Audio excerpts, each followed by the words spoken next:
မင်္ဂလာပါရှင်။ယနေ့နိုင်ငံရေးအစီအစဉ်ကကြိုဆိုပါရစေ။ဒီအစီအစဉ်ကို IFA နေပြည်တော်ရုံးကနေရိုက်ကူးတင်ဆက်ပေးနေတာဖြစ်ပါတယ်။ဒီအစီအစဉ်မှာလွှတ်တော်ရင်းနဲ့လွှတ်တော်ပြင်ပကအရေးကြီးတဲ့နိုင်ငံရေးကိစ္စတွေကိုအပတ်စဉ်ဆွေးနွေးတင်ဆက်နေတာဖြစ်ပါတယ်။ဒီတစ်ပတ်မှာတော့ဖွဲ့စည်းပုံမူကြမ်းများနဲ့တိုင်းပြည်အနာဂတ်ဆိုတဲ့ခေါင်းစဉ်နဲ့ဆွေးနွေးတင်ဆက်သွားမှာဖြစ်ပါတယ်။ဒီခေါင်းစဉ်အတွက်ကျွန်မဖိတ်ခေါ်ထားသူတွေကတော့ပြည်ထောင်စုကြံ့ခိုင်ရေးနဲ့ဖွံ့ဖြိုးရေးပါတီကပထမအကြိမ်ပြည်သူ့လွှတ်တော်ကိုယ်စားလှယ်တဦးဖြစ်တဲ့ဦးသိန်းထွန်းဦးနဲ့အမျိုးသားဒီမိုကရေစီအဖွဲ့ချုပ်တွန်တေးမြို့နယ်ပြည်သူ့လွှတ်တော်ကိုယ်စားလှယ်ဦးမြင့်လွင်တို့ပဲဖြစ်ပါတယ်ရှင်ဒီတစ်ပတ်ပထမပိုင်းကိုရှုစားကြရမှာဖြစ်ပါတယ်ရှင်ဒီဖွဲ့စည်းပုံပြင်ဆင်ရေးနဲ့ပတ်သက်လို့ရှိရင် NLD ကတင်ထားတာမူကြမ်း2ခုနောက် USDP နဲ့တပ်မတော်ကတင်ထားတာမူကြမ်း5ခုစုစုပေါင်းမူကြမ်း9ခုကိုဒီပြည်ထောင်စုလွှတ်တော်ဥပဒေကြမ်းလေးလာစီစစ်ရေးကော်မတီကနေပြီးတော့အားလုံးကိုစီစစ်တယ်ပြီးတော့အဲ့ဒီမူကြမ်းတွေအားလုံးကိုပေါင်းလိုက်ပြီးတော့မူကြမ်းတစ်ခုတည်းပဲပေါ့ပေါင်းပြီးတော့သူတို့ရေးလိုက်တယ်အဲ့ထဲမှာမှပုံမှန်436ကကြီးနဲ့သက်ဆိုင်တဲ့ပုံမှန်တွေကိုဘယ်လိုပြင်မယ်ဘာတွေပြင်မယ်ပေါ့ပုံမှန်436ခခွေးနဲ့ပတ်သက်တဲ့ပြင်ဆင်ချက်ဆိုပြီးတော့နှစ်ပိုင်းခွဲလိုက်တယ်တစ်ခုတည်းမှာပဲအားလုံးအဲ့မူကြမ်းတစ်ခုတည်းမှာပဲအားလုံးဝိုင်းဝန်းပြီးတော့ဆွေးနွေးဖို့သူဆုံးဖြတ်လိုက်တယ်ပေါ့နော်ဆိုတော့ကျမတို့ဒီကနေ့ဆွေးနွေးပွဲမှာပုံမှန်436ကကြီးနဲ့အကျုံးဝင်တဲ့ပုံမှန်တွေကအရေးကြီးတဲ့အတွက်အဲ့ဒါတွေကိုဆွဲထုတ်ပြီးတော့ကျမတို့ဆွေးနွေးသွားမှာဖြစ်ပါတယ်ဆိုတော့ကျမဆရာဦးသိန်းထွန်းဦးနဲ့စပါမယ်ဆိုတော့ဖွဲ့စည်းပုံပြင်ဆင်ရေးကအစတွေကရင်တကိုနဲ့စခဲ့တယ်ဆိုတော့ဒီနောက်ဆုံးတင်ထားတဲ့မူကြမ်းပေါ့အားလုံးပေါင်းထားတဲ့မူကြမ်းထဲမှာဘယ်ပုံမှန်တွေကိုပြင်မယ်ဆိုတာကိုမဆွေးနွေးခင်ဘယ်လိုဆွေးနွေးမယ်ဆိုတာကိုဆုံးဖြတ်လိုက်ကြတဲ့ကတပ်မတော်သားကိုယ်စားလှယ်တွေကပြင်းပြင်းထန်ထန်ကန့်ကွက်ခဲ့တယ်။တိုင်းပြည်တစ်ခုအတွက်ပေါ့ဖွဲ့စည်းပုံအခြေခံဥပဒေဆိုတာတစ်ခုတည်းပဲရှိရမယ်။အဲ့အတွက်မူကြမ်းတစ်ခုတည်းမှာပဲအားလုံးပေါင်းပြီးတော့ဆွေးနွေးလိုက်တာမျှတတဲ့ဆုံးဖြတ်ချက်လို့မမြင်ဘူးလားပေါ့နော်။ဆရာအမြင်ဘယ်လိုရှိလဲ။မျှတတဲ့ဆုံးဖြတ်ချက်ဟုတ်ချင်းမဟုတ်ချင်းနဲ့ပေါ့နော်။ကျွန်တော်အမြင်ပြောရမယ်ဆိုလို့ရှိရင်တော့တပ်မတော်သားကိုယ်စားလှယ်တွေကန့်ကွက်တယ်ဆိုတဲ့ဟာကတည်ဆဲဥပဒေနဲ့မညီလို့သူတို့ကန့်ကွက်တယ်လို့ကျွန်တော်မြင်ပါတယ်။ဒီဖွဲ့စည်းပုံအခြေခံဥပဒေပြင်ဆင်ရေးတာထွက်တဲ့ကောစပြီးတော့အရေးကြီးဆိုတင်ကြတဲ့ကလွဲလာလိုက်တာတပ်မတော်သားကိုယ်စားလှယ်တွေဒီဖွဲ့စည်းပုံအခြေခံဥပဒေရဲ့ပြည်ထောင်စုလွှတ်တော်ဆိုင်ရာနည်းဥပဒေ133ကစပြီးတော့ဖွဲ့စည်းပုံအခြေခံဥပဒေပြင်ဆင်တဲ့ process တွေပြဋ္ဌာန်းထားတာရှိတယ်အဲ့ဒီဟာတွေနဲ့အညီသူကကန့်ကွက်ခြင်းဖြစ်တယ်ဒါကြောင့်မလို့ဒီဟာဒီမှန်ချင်းမှားချင်းနဲ့ဥပဒေနဲ့မညီချင်းညီချင်းပေါ်မှာပဲရပ်တည်တယ်လို့ကျွန်တော်ဒီလိုပဲဆွေးနွေးခြင်းပါတယ်ဟုတ်ကဲ့ပါ NLD ဥဆောင်တင်သွင်းတဲ့မူကြမ်းထဲမှာပေါ့နော်ဒီလက်ရှိပေါ့လွှတ်တော်အားလုံးမှာပါနေတဲ့တပ်မတော်သားကိုယ်စားလှယ်အရေးအတွက်ကိုတတိယအကြိမ်ပေါ့နောက်လွှတ်တော်တက်တန်းမှာ15ရာခိုင်နှုန်းနောက်စတုတ္ထအကြိမ်တက်တန်းမှာ10ရာခိုင်နှုန်းနောက်ဆုံးတတိယအကြိမ်တက်တန်းမှာတော့9ရာခိုင်နှုန်းပေါ့အဲ့ဒီလွှတ်တော်တက်တန်း3နှစ်အတွင်းမှာတဖြည်းဖြည်းချင်း short ချသွားဖို့ပြင်ထားတာတွေ့ရပါတယ်ဘာကြောင့်အဲ့ဒီလိုပြင်တာလဲဆရာနည်းနည်းရှင်းပြနိုင်မလားနိုင်ငံတကာရဲ့စံနှုန်းပေါ့ဒီမိုကရေစီစံနှုန်းဆိုရင်တော့ဒီမိုကရေစီဆိုတာ Parliament Supreme ပါလီမန်ကအချုပ်ချာအာဏာပဲအထွတ်ထိပ်ပြည်သူလူထုကရွေးချယ်တင်မြှောက်ထားတဲ့လူတွေဖွဲ့စည်းထားတဲ့ပါလီမန် Supreme သူကအထွတ်ထိပ်ပဲနော်ဒီမှာပြည်သူလူထုကရွေးချယ်တင်မြှောက်ထားတဲ့သူတွေနဲ့သာဖွဲ့စည်းတဲ့လွှတ်တော်ဖြစ်ရမယ်ပေါ့ဒါကတော့ဒီမိုကရေစီစံနှုန်းတွေပေါ့လားနိုင်ငံတကာလက်ခံထားတဲ့အများစုလက်ခံထားတဲ့စံနှုန်းတွေပေါ့ခုနပြောသူပေါ့ဟိုတမတော်အခုဆိုလို့ရှိရင်သူက determinate rule ပေါ့သူကနော်အခြေခံဥပဒေပြင်တဲ့အခါတမတော်ရဲ့သဘောတူညီချက်လုံးဝမပန်လုံးဝပြင်လို့မရအောင်ဆိုတဲ့အနေအထားကိုဖန်တီးထားတာပေါ့ဘာလို့ဆိုသူက75+1ဆိုတော့ +1 ဆိုတာတမတော်သားတွေပါမှာပေါ့ဆိုတော့တမတော်ဆိုတာလည်းအမိန့်နဲ့နော်အုပ်ချုပ်တဲ့ဒါ institution ဖြစ်တဲ့အခါကျတော့တမတော်ရဲ့သဘောတူညီချက်မပန်ဒီ436ကကြီးကဘယ်လို့မှပြင်လို့မရဘူးပေါ့ဆိုတော့ဒီအနေအထားကိုယူထားတာတော့ဟိုကာလတစ်ခုအထိပဲဒါကတော့ဟိုပြည်သူလူထုကရောတကယ်နိုင်ငံတကာရောလက်ခံနိုင်တဲ့အနေအထားရှိရလို့ယူဆတယ်လေဆိုတော့တဖြည်းဖြည်းတော့တက်မတော်သားတွေလွတ်တော်ထဲမှာရှိနေတာမူအားဖြင့်ပေါ့နော်မူအားဖြင့်တို့ကသဘောမတူဘူးဒါဒီမိုကရေစီစံသို့တော့တက်မတော်ကအထဲထဲမှာတက်မတော်ရဲ့ contribution တွေအများကြီးရှိတယ်တက်မတော်ရဲ့ဆွေးနွေးချက်ဒီတက်မတော်ကအင်မတန်ကောင်းတယ်တက်မတော်ရဲ့ဆွေးနွေးချက်တွေဟာတိုင်းပြည်တက်ကိုတကယ်အဖိုးတန်တယ်ဒါတွေကအများကြီးရှိတယ်သို့တော့ဒါdeterminate rule ပေါ့ဒါเนาะဆုံးဖြတ်ပေးမယ်တိုင်းပြည်ရဲ့ကံကြမ္မာဆုံးဖြတ်ပေးတဲ့ rule ကိုယူထားတာတော့မဖြစ်တင်ဘူးလို့ယူဆတယ်ဒါကြောင့်မလို့တချို့ပါတီတွေကဟိုတချို့ပါတီတွေပေါ့เนาะနာမည်တော့ထုတ်ဖော်ပြောလာတက်မလို့လုံးဝ 25% 0% ပေါ့ဆိုတာမျိုးတောင်းဆိုတာရှိတယ်ကျွန်တော်တို့ NLD ကတော့ ဘာပဲပြောအနေထားတစ်ခုကိုနားလေတယ်နားလေတဲ့အခါကျတော့တဖြည်းဖြည်းနဲ့ရှော့ပြီးတော့နော်25%ကနေခုနပြောသူပေါ့တဖြည်းဖြည်းနဲ့ဟလာ20 to 15 15 to 10ပေါ့အဲ့လိုသွားတာအဲ့ချိန်မှာတဖြည်းဖြည်းနဲ့နိုင်ငံကလည်းတဖြည်းဖြည်းနဲ့တည်ငြိမ်လာမယ်ငြင်းရလာမယ်စီးပွားရေးလည်းဖွံ့ဖြိုးလာမယ်တယောက်နဲ့တယောက်လည်းလက်နက်ကိုင်အင်အားစုတွေတက်မတော်နဲ့နိုင်ငံရေးအင်အားစုတွေနဲ့လည်းတဖြည်းဖြည်းနားလည်မှုရှိလာတဲ့အချိန်မှာတဖြည်းဖြည်းနဲ့တက်မတော်ကတဖြည်းဖြည်းနဲ့အင်ဒိုနီးရှားပါလီမန်လေးပေါ့နော်အင်ဒိုနီးရှားပါလီမန်လည်းဒီလိုပဲစီဝါတိုဝါဖြစ်သွားတဲ့အခါမှာယူထားတယ်နောက်တဖြည်းဖြည်းနဲ့ပြောနောက်ဆုံးမှာတက်မတော်ကတော်တော်မှလုံးဝမရှိတော့ဘူးပေါ့နော်ဆိုတော့အဲ့လိုအနေအထားမျိုးဆရာတို့ပါတီကဒါကိုဥတည်ပြီးတော့သွားတာပါဆရာမြင်အောင်ဘယ်လိုရှိလဲဆရာကျွန်တော်တို့နိုင်ငံကလေဟောပေါ့ကျွန်တော်တက်မလို့အနေနဲ့ရလည်းပဲအခုဒီကိစ္စကိုနိုင်ငံတော်တည်ငြိမ်အေးချမ်းလို့ရှိရင်အဆင့်လိုက်သူတို့ထောက်ခွာသွားမယ်လို့အတီးလင်းပြောပြီးသားအဲ့လိုပြောပြီးသားဆိုတဲ့အခါကျတော့ကျွန်တော်တို့ကအခုဒီဖွဲ့စည်းပုံအခြေခံဥပဒေပြင်ဆင်ရေးဆိုတဲ့တကားပေါက်ကြီးကိုကျွန်တော်ဖွင့်ကြမှာအဲ့လိုဖွင့်ကြတဲ့နေရာမှာခက်ခဲဖွင့်မလားလောလောကူကူဖွင့်မလားဒါကိုစဉ်းစားဖို့လိုပါတယ်တမတော်သားကိုယ်စားလှယ်တွေရှော့ချဖို့ကိစ္စကိုစပြီးတော့ဟိုဖြစ်ရင်ကျွန်တော်တို့က75+1ဖြစ်နေတဲ့အခါကျတော့သူတို့ဒီ institution နဲ့အရင်ဆုံးအခြေလဲဆွေးနွေးသင့်တယ်လို့ဒါမှသာကျွန်တော်တို့ဒီ constitution ကိုပြင်ဆင်တဲ့တော့ကမှန်ကန်တဲ့ညဉ့်ညင်သာဖွင့်လို့ရမယ်တော့တချောင်းရလိမ့်မယ်လို့ကျွန်တော်ဒီလိုမြင်တယ်ဘုံသဘောတူညီချက်တွေရယူပြီးတော့ဆောင်ရွက်လို့ရှိရင်တော့ပို့ပြီးတော့တင့်တော်လိမ့်မယ်အဆင်ပြေလိမ့်မယ်လို့ဒီလိုပဲဆွေးနွေးလို့ပါတယ်ဟုတ်ကဲ့ပါဆရာခုနပြောတဲ့အထက်မှာလေကျွန်မစိတ်ဝင်စားဆုံးကဒီတက်မတော်လို့ institution နဲ့ညှိနှိုင်းပြီးတော့အရေးကြီးတဲ့တော့တချောင်းရအောင်ယူသင့်တယ်လို့ဆရာပြောတယ်ပေါ့ဒါပေမဲ့အဲ့ဒီညှိနှိုင်းမှုက9နှစ်နဲ့လည်းမရ10နှစ်နဲ့လည်းမရဆိုရင်ဘာလုပ်သင့်လဲဆရာရပါမလားမရစရာအကြောင်းမရှိပါဘူးအဓိကတော့ယုံကြည်မှုတွေပဲတစ်ဖွဲ့နဲ့တစ်ဖွဲ့တဦးနဲ့တဦးယုံကြည်လို့ရှိရင်ဒီနေ့ယုံရင်မနေ့ပြန်လုပ်လို့ရပါတယ်ဒါကြောင့်မလို့လုံးဝမှဟာတွေကယုံကြည်မှုရအောင်ဘာလုပ်ရမလဲဆိုတော့လူတိုင်းရဲ့ mindset တွေ change လုပ်ရပါမယ်ဒါကြောင့်မလို့အားလုံးကညင်သာစွာတိုင်းပြည်ပေါ်ပြည်သူလူထုပေါ်စိတ်ထားစေနာကောင်းမှန်နဲ့တာ mindset တွေမှန်ကန်ထားလိုက်လက်တယ်ဆိုလို့ရှိရင်အဲ့တော်တစ်ချောင်းကအခုပြောင်းရင်မနှက်ပြန်ရပါလိမ့်မယ်လို့ကျွန်တော်ဒီလိုပဲဆွေးနွေးလိုပါတယ်ဒီ NLD ကတင်ထားတဲ့မူကြမ်းကိုကျွန်မကြည့်လိုက်တာနဲ့ပထမဆုံးစာမျက်နှာမှာတွေ့ရတာက59စာလုံးပေါ့နော်ဆိုတော့ဒီ59စာလုံးအပြီးပယ်ဖျက်ရမယ်လို့ NLD မူကြမ်းမှာဖော်ပြထားပါတယ်ဘာကြောင့်လဲဆရာဒါပြောရရင်တော့ဒါလူပုဂ္ဂိုလ်တယောက်တည်းကိုပေါ့ရှင်းပြောရတော့ဒေါ်ဆန်းစုကြည်ကိုရည်ရွယ်ပြီးတော့မတော်တဆအများဟလာခုနပြောသူဟောလာရွေးကောက်ပွဲနိုင်ပြီးတော့များဟိုဖြစ်လာရင်ဒေါ်ဆန်းစုကြည်တမရမဖြစ်ရေးဆိုတဲ့ဟာကိုဦးစားပေးပြီးတော့အဲ့လိုရည်ရွယ်ချက်တစ်ခုတည်းနဲ့ရေးခဲ့လေသလားလို့တန်တရားရှိရလောက်အောင်ပေါ့နော်အော်ဆိုတော့ဒီဟာကြီးကအခြေခံဥပဒေတခြားတွေလုပ်ကြည့်တဲ့ခါကျအရန်ကိုအသေးစိတ်ပြီးတော့တခါချွေးမအောင်တော့တစ္ဆာခန္ဓာဟောတမက်တွေရောဆိုတော့ဘလုံးမဟုတ်ခုနနိုင်ငံဆိုတော့ဒါခုနတက်မတော်ကနိုင်ငံခြားဆွတ်ဖက်မှုနိုင်ငံခြားရဲ့လွှမ်းမိုးမှုကိုစိုးရင်ပူပန်တာအောင်နားလည်နိုင်ပါတယ်ဒါကလည်းရှိခဲ့တဲ့ဟာတွေလည်းရှိခဲ့တာဟုတ်ဒါတွေကလည်းသို့တော့ဒီဟာရေးတဲ့ခါကျတော့ခုနသူတို့အဲ့ချိန်မှာပြစ်မှတ်ထားနေတာဒေါ်ဆန်းစုကြည်ကိုတခါလဲဒုပုဂ္ဂိုလ်ရတာဟောပေါ့နော်physically တာသူတို့ကအန်ဒီဖြစ်အောင်မလုပ်တာပေါ့သူ့ရဲ့ဂုံထရက်ကရစရာမရှိအောင်သူရေးနေတဲ့အချိန်ပြောနေတဲ့အချိန်သတင်းစာရှင်းလင်းပွဲတွေကလည်းပြောတယ်ကာတွန်းတွေဆောင်းပါးတွေကလည်းရေးတယ်အဲ့ချိန်မှာဒီအခြေခံဥပဒေရေးနေတယ်ဆိုတော့ဒီပုံမှန်ကဘသူ့ရည်ရွယ်လဲဆိုတော့ဒါ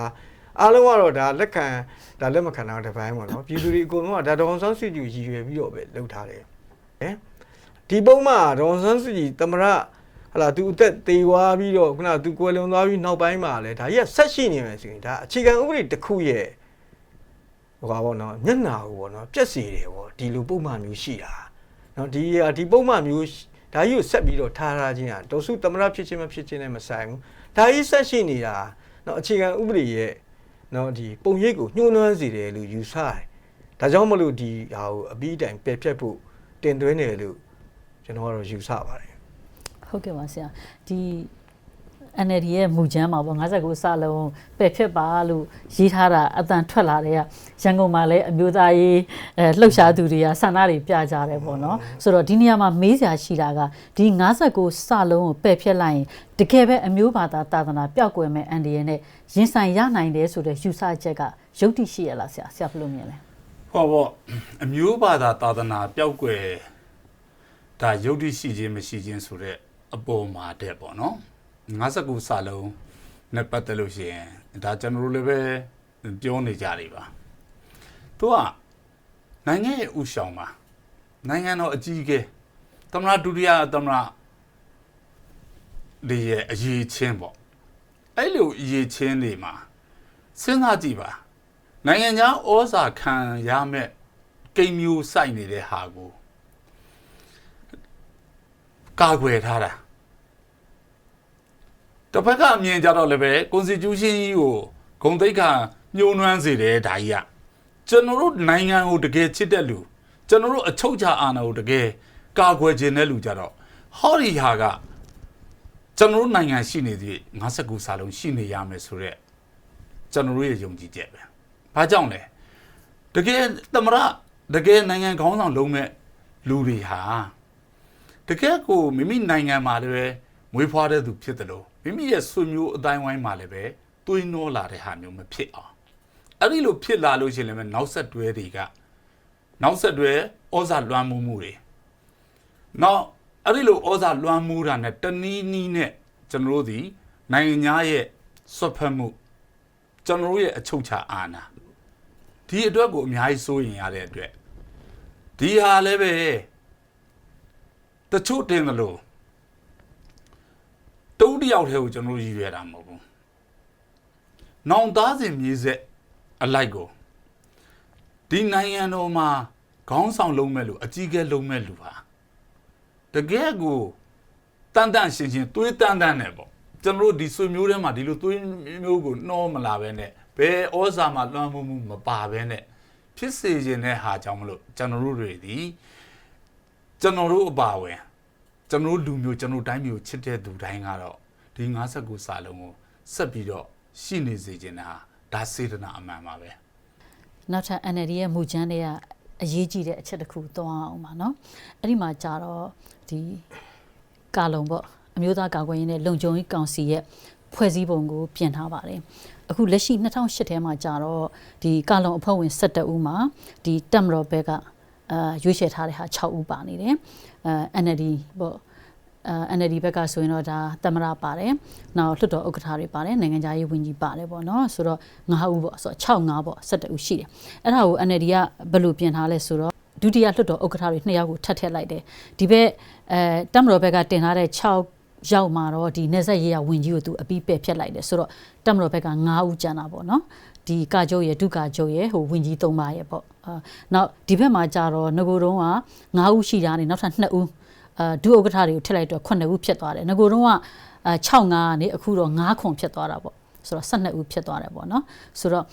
အဲ့ဒီပြင်ဆင်ချက်အပေါ်မှာရောဆရာအနေနဲ့ဘာရှင်းပြစရာရှိမလဲပေါ့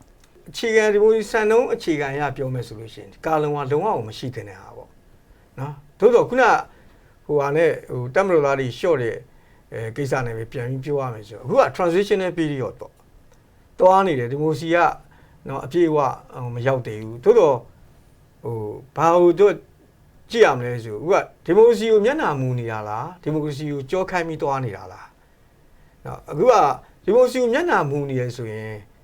ဒီမိုကရေစီမဆန်တဲ့ဟာတွေတဖြည်းဖြည်းနဲ့လျှော့သွားရမယ်ဒီမိုကရေစီကိုကြောခိုင်းထားတယ်ဆိုရင်တော့ဒီမိုကရေစီဟိုတင်းကျပ်တဲ့ဟာတွေကိုပို့ပြီးတော့တင်းကျပ်အောင်လုပ်လာရမယ်ဒါတဘာဝမတူဘူးပေါ့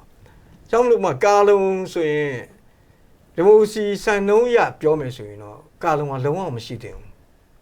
ဟောလွတ်တော်ရဲ့အပေါ်မှာသူကရှိနေတာဟုတ် NLD ကခုနလိုပဲဟိုစောက်သွင်းနေမှုဆွေးသွားတယ်လို့ပဲတော့ပြောင်းနဲ့တတ်နိုင်တော့တော့နော်ခုနကကာလုံမရှိသင့်ဘူးကာလုံဖြတ်လိုက်ဆိုတာမျိုးထက်ပေါ့နော်ကဲကာလုံလဲထားအတန်းပြည်ရဲ့ကိစ္စကတက်မတော်ကာကွယ်ဦးစီးချုပ်ဟုတ်ပြီတက်မတော်ကာကွယ်ဒုတိယဦးစီးချုပ်နော်တက်မတော်ရွေးချယ်တဲ့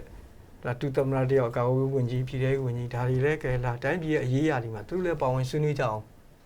လုံးဝကြီးဖြတ်သိမ်းလိုက်တာလေဆန်သူတို့ရဲ့ဟိုပြောဆိုခွင့်တွေလုံးဝ မရှိတော့တာအနေထားမျိုးမလုပ်ပါနဲ့နော်ကာလုံးတော့ဆက်ထားအောင်တိုးတော့ခုနပြောတဲ့အတိုင်းပဲ determinate role တော့ပေးလို့မရတော့ဘူးပေါ့တမရကဝေးဦးစီးချုပ်ကဒီလွတ်တော်ကဒါဟိုမလို့တော့ဘူးဒီလွတ်တော်ဖြတ်သိမ်းမှုတင့်တယ်ဆိုဒါကာလုံးကတဆင့်သူဖြတ်သိမ်းလိုက်တဲ့သဘောပဲဖြတ်သိမ်းလို့ရနိုင်တဲ့သဘောပဲဆိုအဲ့ဒီလိုအနေထားမျိုးကတော့ဟိုဒီမိုကရေစီကိုမျက်နှာမူပြီးတွားနေတယ်ဆိုတော့ဒါကဘယ်လိုမှမဖြစ်သင့်ဒီအနေထားကြီးကတော့တော်ခုနပြောလို့ transitional period ဖြစ်တဲ့အတွက်ကာလုံးလုံးဝမလို့တော့ဘူးဆိုတဲ့အနေထားမျိုးလုံးဝဖြတ်သိမ်းလိုက်တာလုံးဝဒါကိုပဲဖြတ်တည်ဆိုတဲ့ပြဋ္ဌာန်းချက်မျိုးထဲကာလုံးတော့ဆက်ထားပါခုနပြောရဲဟလား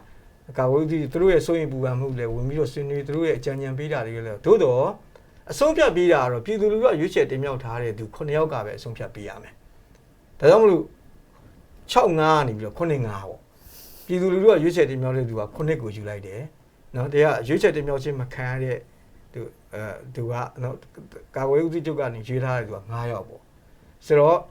ဟိုဆွေးနွေးတယ်ဆိုတာသဘောတူရင်တော့ကောင်းတာပေါ့သဘောမတူဘူးမဲခွဲမယ်ဆိုရင်ဒါမဲခွဲတယ်ဆိုတာဖြစ်လာတာဟိုဇလန်းတွေကဆွေးနွေးသဘောတူနေရင်တော့အကုန်လုံးမှာပြဿနာသဘောမတူတဲ့ဟာမဲခွဲမယ်ဆိုရင်မဲအနေများပြဿနာရှိပြီအဲ့ခါကျတော့ဒီဆုံးဖြတ်ပြီးတဲ့အခမ်းကဏ္ဍကိုပြည်သူလူထုကရွေးချယ်တင်မြှောက်ထားတဲ့သူတွေကဒီအဆုံးဖြတ်အခမ်းကဏ္ဍကိုယူထားတာဖြစ်ပါတယ်ဒါတကယ်ဒီမိုကရေစီကိုဥတီပြီးမျက်နှာမူပြီးတွားနေရဆိုရင်ဒါအင်မတန်ဖြစ်တဲ့ကိစ္စတစ်ခုเนาะအင်မတန်ကိုပြောင်းပြတဲ့ဥပဒေပုံမှန်တစ်ခုလို့ယူဆပါတယ်ဟုတ်ကဲ့ပါဆရာဒီ NLD အစိုးရတက်တန်4နှစ်မှာလေများသောအားဖြင့်တက်မတော်ဘက်ကနိုင်ငံရေးအကဲခတ်တွေထောက်ပြနေတာပေါ့ထောက်ပြတာမှာအဆက်မပြတ်ထောက်ပြတာဆရာတို့ USDP လည်းပါပါတယ်ဒီ4နှစ်တက်တန်မှာတခါမှ NLD အစိုးရကလုံးမခေါ်ဘူးပေါ့ဒါပေမဲ့ကျမတို့သတင်းသမားတွေနားလည်ထားတာကခုနဆရာပြောသလိုပေါ့ကာလုံးမှာ6-5ဖြစ်နေတယ်တက်မတော်ဘက်ကတင်ထားတာ6ယောက်ဖြစ်နေတော့တမဲတာနေတယ်ဒီအတွက် NLD ကဒီပေါ်မှာခံစားချက်ရှိတယ်ဒီအတွက် NLD ကလုံးဝဘလောက်ပဲတိုင်းပြည်အတွက်အရေးကြုံ4နှစ်စလုံးမှာကာလုံးတခါမှမခေါ်ဘူးအခုတော့ तू ကလည်းခုနဆရာပြောသလိုပေါ့အပြီးတော့မဖြတ်ဘူးတိုးတော့ဒီပြည်သူလူထုရွေးကောက်တင်မြှောက်ထားတဲ့လွှတ်တော်ကိုယ်စားလှယ်တွေပါလာဖို့အတွက်ဆိုပြီးတော့ဒီ6-5နေပြီးတော့9ခွန်ပေါ့ဒုဥက္ကဋ္ဌ2ယောက်ကိုတင်ခဲ့တယ် NLD အစိုးရဘက်ကဆိုတော့ဒီခွန်9ကိုရောဆရာတို့ကမျှထားတယ်လို့မမြင်ဘူးလားဆရာမြင်ဘယ်လိုရှိလဲကျွန်တော်ပြောပြမယ်ဗျအဲ့ကာလုံရဲ့သဘောတဘာဝကာလုံရဲ့သဘောတဘာဝအုပ်ချုပ်ရေးပိုင်းဆိုင်ရာသူကစောတော့အဲ့အုပ်ချုပ်ရေးပိုင်းဆိုင်ရာကိုပြည်တော်သူလွတ်တော်ကြီးကနေပြီးတော့အဆုံးဖြတ်နေပဲသွားရမယ်ဆိုတဲ့ဟာလေးဆွေးနွေးသွားတာကြားလိုက်တယ်အဲ့တော့ကာလုံကိုသေချာပြန်စမ်းစစ်ကြည့်ပါနိုင်ငံတော်သမ္မတကနေပြီးတော့လီဘလို့ပါလားနိုင်ငံတော်သမ္မတကနေပြီးတော့အဲ့ဒီအဖွဲ့ဝင်တွေနဲ့နိုင်ငံတော်ရဲ့ကာကွယ်ရေးနဲ့လုံခြုံရေးကိစ္စတွေနိုင်ငံရဲ့အရေးကြီးတဲ့ကိစ္စတွေကိုဝိုင်းဆွေးနွေးပြီးတဲ့ခါကျတော့လုံတဲ့လုံအပ်တဲ့အလုပ်ကိုလုပ်တာ NLD ဘက်က9ယောက်လို့ဒါပြောသွားတာရှိတယ်အဲ့ဒါကိုကျွန်တော်ကကန့်ကွက်ပါတယ်အဲ့တော့ဒီလွတ်တော်ဒုတိယဥက္ကဋ္ဌ2ယောက်ထည့်ခြင်းမထည့်ခြင်းပုံမှာကျွန်တော်မဆွေးနွေးလို့ကျွန်တော်ဆွေးနွေးလို့တာကနေဆက်ရေးရဝန်ကြီးဌာနကိုသူတို့ဆိုဒီကာလုံစင်းရနေဖယ်လိုက်မယ်ဆိုတော့ဖွဲ့စည်းပုံအခြေခံဥပဒေ232တာတလင်းကြီးရအဲ့ဒီနေဆက်ရေးရဝန်ကြီးကနိုင်ငံတော်သမ္မတကိုတောင်းခံရတယ်အဲ့လိုတောင်းခံရတဲ့ခါကျတော့နေဆက်တွေမှာကလက်နက်ကင်ကျွန်တော်တို့အဖွဲ့တွေအခြေကုပ်ယူပြီးတော့လှုပ်ဆောင်နေရတဲ့ကိစ္စတွေဖြစ်တဲ့အတွက်တချို့သောကိစ္စတွေမှာဒီနေဆက်ရေးရဝန်ကြီးဌာနကာလုံမှာဆွေးနွေးတင်ပြမှသာလေနိုင်ငံတော်သမ္မတနေပြီးနိနိကက်ကက်သိရမယ်ဒီကာလုံဖွဲ့ရလည်းနိနိကက်ကက်သိရမယ်အဲ့တော့ဒီဟာကိုနေမြဲတိုင်းထားလိုက်ပြီးတော့ထပ်ပြီးတော့ဖြည့်မယ်မဖြည့်ဘူးဆိုတာတော့စဉ်းစားဆောင်ရွက်သင့်တယ်လို့ဒါလေးကိုကျွန်တော်အနေနဲ့ဆွေးနွေးလိုပါတယ်เนาะဒါကြောင့်မလို့တတိစီစီကာလုံခေါ်လိုက်ပါနိုင်ငံကတကယ်ခေါ်ရမယ့်အခြေအနေရရတဲ့ပေါ်ပေါက်လာပါလျက်နဲ့ကာလုံမခေါ်ခြင်းဟာအင်ပဒမအံအားသင့်စေပါတယ်လို့ဒါလေးကိုဆွေးနွေးလိုပါတယ်